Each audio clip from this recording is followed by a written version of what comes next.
আসসালামু আলাইকুম। সকলকে ধন্যবাদ আমাদের আজকের লেসনে অংশগ্রহণ করার জন্য। আজকে আমরা যেটা দেখব সেটা হচ্ছে ভিলেজ, মৌজা, এরিয়া নেম, শীট নেম। আমরা এখানে একটু থেকে দেখি যে আমাদের ভিলেজ, মৌজা name, area name, sheet number, surveyor name, WSL way point, serial number এবং ফিডার নেম। এই কয়টা পয়েন্ট আমরা কিভাবে বসাতে পারি আমরা একটু ইজিলি দেখব। দেখি আমাদের কাজটা কি হয়ে যায়। তো গতকাল আমরা দেখেছিলাম, গতকাল একটু রিক্যাপ একটু করে নিই। আমরা গতকাল ডেট ফরম্যাটটা দেখেছিলাম, কিভাবে ডেট ফরম্যাটটা ফরম্যাট করতে পারি। আমরা যে কোনো একটা ডেটকে ঠিক করে নিব। নেওয়ার পরে আমরা এই যে ডাউন অ্যারো থেকে আমরা মোড নাম্বার ফরম্যাটস থেকে কাস্টম এখানে সিলেক্ট করা আছে অলরেডি।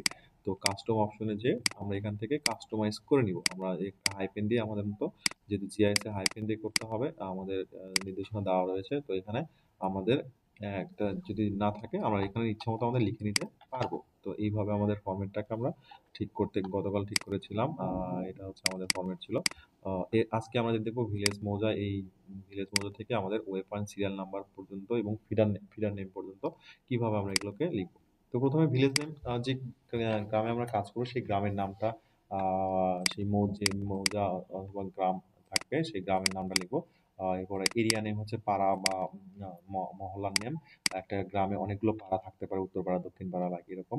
ধরেন আমি একটা গ্রামের নাম লিখলাম যে উল্লাপাড়া, একটা গ্রাম, উল্লাপাড়া একটা ভিলেজ। এই উল্লাপাড়া একটা এলাকা থাকতে পারে, যেটা হচ্ছে শ্যামলী। উল্লাপাড়া এরিয়া নাম্বার হচ্ছে বাজার হতে পারে। আবার আরেকটা হতে পারে বাজার এলাকায়। আবার আরেকটা আছে হচ্ছে আপনার শ্রীকোলা, একটা উল্লাপাড়া একটা অংশ শ্রীকোলা নামে একটা জায়গা। আর একটা আছে শ্যামলীপাড়া। শ্যামলীপাড়া আমরা লিখলাম, শ্যামলীপাড়া। এভাবে আমরা পাড়া এরিয়া নামটা লিখবো আর কি। তো এইখানে ভিলেজ মডেল তিনটার ক্ষেত্রে আমাদের আহ, তিনটার ক্ষেত্রে উল্লাপাড়াই হবে। সেম ভাবে যে একটা গ্রামের আওতা যেখানে যেখানে পোলগুলো থাকবে সেই পোলের পাড়ার নামটা লিখবো। অনেক সময় গ্রাম এবং এরিয়া নেমটা সেম হতে পারে। যে উল্লাপাড়া একটা বাজার, একটা বাজারের নাম কি হতে পারে,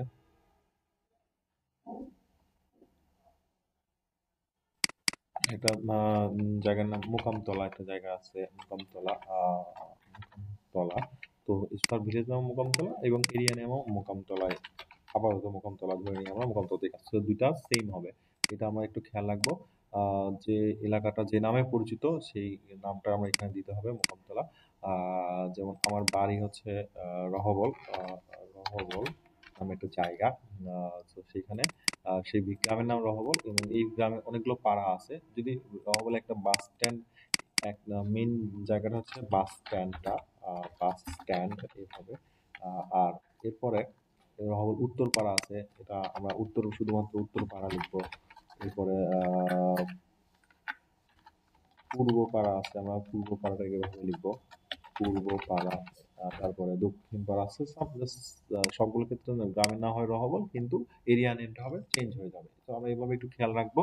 আহ, এবং আরেকটা জিনিস রাখবো, নামের অংশগুলো দুইটা হয়, এই যে এরকম যদি হয় তাহলে আমরা একটু বড় হাতের অক্ষর লিখবো। যে প্রথমটা বড় হাতের ক্যাপিটাল অক্ষর, মানে বড় ক্যাপিটাল অক্ষর লিখবো একটু।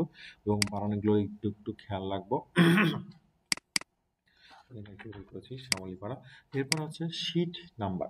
শীট নাম্বার হচ্ছে আমাদের যে ইনভেন্টরি শীট ছিল, আপনারা দেখেছিলেন প্রথম দিকে ইনভেন্টরি শীট, যে এই যে ইনভেন্টরি শীট আমাদের, এই শীট নাম্বার আমাদের এখানে হচ্ছে এই যে শীট নাম্বার লিখতে হয়। যে এই এক নাম্বার শীটে 8টা কাজ করে, দুই নম্বর শীটে আরো 8টা। এভাবে যে যদি এক নম্বর শীটের ডাটা থাকে তাহলে এক নাম্বার লিখবো। এবং এক নাম্বার কতগুলোতে বসবে? 8টা জায়গায় বসবে। এক থেকে এরকম 8টা আমার হচ্ছে, যে 1 2 3 4 5 6 7 8টা এই যে একটা শীটে 8টার ডাটা আমরা লিখতে পারবো। পরে আবার দুই নাম্বার শীটে আমরা লিখবো, 2 নাম্বার শীটের কাজ করব। 2 নাম্বার হচ্ছে আমরা 8টা বসাবো এইভাবে, যে 1 2 3 4 5 6 7 8। এখানে 3 হবে, 3। তো 3 নাম্বার শীটে সেম ভাবে যে যতগুলো করে লাগবে আমরা প্রতিটার জন্য 8টা করে আমি বসাবো। এরপরে সার্ভেয়ার হচ্ছে যে কাজটা করবে, মেনলি কাজগুলো লাইনম্যান বা লাইন ক্রু যারা আছে তারা এই টাকা সার্ভেগুলো করে। তো এই সার্ভেয়ারটার নাম এখানে আমরা লিখবো। যে যদি সার্ভেয়ার একজন হয় একজনের নাম লিখবো, দুইজন হলে দুইজনের নাম লিখবো। যেমন আমরা একটা সার্ভেয়ার আমাদের আছে আবু সাইদ। তো একা অনেক সময় কাজ করলে এখানে হবে আবু সাইদ লিখবো, এবং আবু সাইদ লেখার পরে কমা দিয়ে গ্রেড হচ্ছে LM2, এটা আমরা লিখলাম। এভাবে আমাদের নাম এবং পদবিটা লিখতে হবে, কমা দিয়ে পদবিটা একটু বড় অক্ষরে ক্যাপিটাল লেখার চেষ্টা করতে হবে। চেষ্টা না, এটা এভাবে লিখতে হবে, তাহলে একটু সুন্দর হবে। এবং নামটাও এবং ক্যাপিটাল নেম কেস, যে প্রথম অক্ষরগুলো বড়াতে হবে। আবু সাইদ LM2। আবার অনেক সময় দুইজন যেতে পারে, সেটা হচ্ছে আবু সাইদ গেল, আবু সাইদ LM2, আমরা LM2। এরপরে যদি দুইজন একাধিক গেলে আমরা প্লাস দিয়ে আরেকজনের নাম লিখবো। যেমন এখানে আরেকজন আছে কামরুজ্জামান, তো কামরুজ্জামান, ওর গ্রেড কমা দিয়ে একটা স্পেস দিব, দিয়ে LM2 লিখবো। দেখেন এই যে Abu Saeed LM2, Abu Saeed LM2 plus, আমরা এখানে প্লাস দিয়েছি, প্লাসের মাঝখানে এখানে একটা করে স্পেস দিবেন। একটা করে স্পেস দিলে আমাদের লেখাটা আর একটু সুন্দর হবে। এবং কামরুজ্জামান সেম ভাবে যদি আরেকজন যায়, সাব্বির নামে একটা ছেলে ছিল, সাব্বির LM1 প্লাস আরেকজন কাজ করেছে, যেমন ধরেন কামাল, আমাদের কমা দিয়ে তার পদবি হচ্ছে LT, আমরা এইভাবে লিখতে পারি। তো তো এই যে জিনিসগুলো আমাদের একটু খেয়াল রাখতে হবে। নাম লিখবো, নামের পরে কমা দিয়ে একটা স্পেস দিব, দেওয়ার পরে একটা হচ্ছে তার পদবিটা লিখবো। আবার যদি একাধিক থাকে, তাহলে একাধিক থাকলে আমরা পদবির পরে একটা স্পেস, তারপরে প্লাস আবার একটা স্পেস দিয়ে আবার সেম ভাবে নাম লিখবো, কমা দিব। আবার যদি আমরা কমা না দেওয়ার পর স্পেস না দিয়ে, জিনিসটা দেখতে খারাপ হয়ে যায়, বোঝা যায় না আসলে। তো এই জিনিসগুলো আমাদের একটু খেয়াল রাখতে হবে। সার্ভেয়ার নেমটা, তো সার্ভে নেম গেল। এরপরে হচ্ছে আমাদের way point serial number. Way point serial নাম্বারটা আমরা যে আমাদের জিপিএস মেশিনে যখন একটা পোলের ডাটা ইনফরমেশন কালেকশন করি, যে সিরিয়াল নাম্বারটা ওখানে দেখাবে, সেই সিরিয়াল নাম্বারটা আমরা এখানে বসাবো। 1 নাম্বার থেকে শুরু করলে 1 নাম্বার দেখাবে। অনেক সময় আমরা যদি 100 অলরেডি থেকে থাকে, তাহলে 101 থেকে দেখাবে। আবার যদি 50 থাকে, তাহলে 51 থেকে দেখাবে। যদি 41 থাকে, তাহলে 42 থেকে দেখাবে। তো এই সিরিয়াল নাম্বারগুলো ওয়ে পয়েন্ট, যে আমার মেশিন থাকবে, মেশিনের সিরিয়াল নাম্বারগুলো আমরা এখানে বসাবো, যে প্রতিটা পোলের জন্য এখানে 42 হলে এখানে 43, তারপরে 44, তারপর 45, এভাবে আমাদের চলতে থাকবে। এই যতগুলো দরকার আছে, দেখেন 86 পর্যন্ত চলে আসছে। তো এরপরে দেখেন ফিডার নেম। তো আমরা যেদিন যে ফিডারে কাজ করব, সেই ফিডারের নামটা লিখতে হবে। এবং একটা শিটে একাধিক ফিডারে কাজ করবেন না।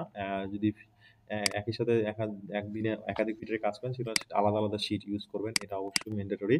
যেমন ফিডারের নেম আমার 1A ফিডার, আমি ফিডারের নাম কীভাবে লিখতে পারি, 1A, 2B, এবার 3C, এরপর হচ্ছে 4D, এভাবে আমরা ফিডার নামগুলো লিখতে পারি। এবং একটা শিটে সবসময় একটা যে 1A হবে, এবং 1A-টাকে আমরা কি করবো, সব পুরোটাতে আমি 1A-টাই বসাবো। এগুলো পুরোটাকে আমি 1A, জাস্ট এখানে কিছুই লিখবো না, এগুলো সব কেটে দিলাম। জাস্ট যতটুকু আমার ডাটা, এই পর্যন্ত ডাটা আছে, কি করব আমরা, এই যে 1A আছে, এই 1-এর এখানে যে একটা ছোট একটা স্কোয়ার দেখা যাচ্ছে, ওইখানে আমি যদি মাউসটাকে নিয়ে যাই, মাউস বোর্ডটা নিয়ে গেলে যেখানে একটা প্লাস চিহ্ন হয়ে গেল। এখন ডাবল লেফট ক্লিক একসাথে করলে জিনিসটা খুবই দ্রুত করতে হবে, তাহলে পুরো যতটুকু দরকার ততটুকু চলে আসবে।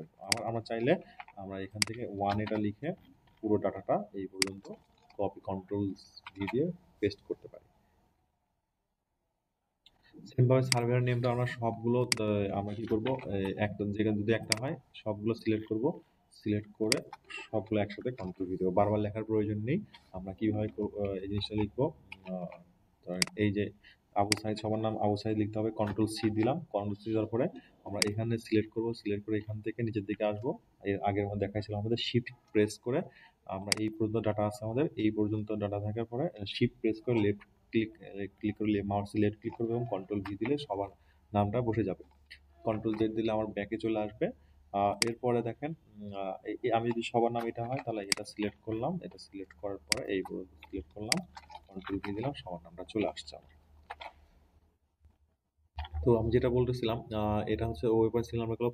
ফিডার নেম একটা শিট, যদি একই দিনে একাধিক ফিডারে কাজ করেন, তাহলে ধরেন এই পর্যন্ত 1A ফিডারে কাজ করছেন, তারপর থেকে 2B আসছে, তাহলে 2B আসলে অবশ্যই শিট তখন চেঞ্জ করতে হবে, আর একটা এক্সেল শিট ওপেন করে সেইখানে আমাদের এই ডাটাগুলো ইনসার্ট করতে হবে। তাহলে আমাদের জন্য ট্র্যাক রাখা আমাদের একটু ইজি হবে, এবং এটা অবশ্যই আপনারা এটা ফলো করবেন।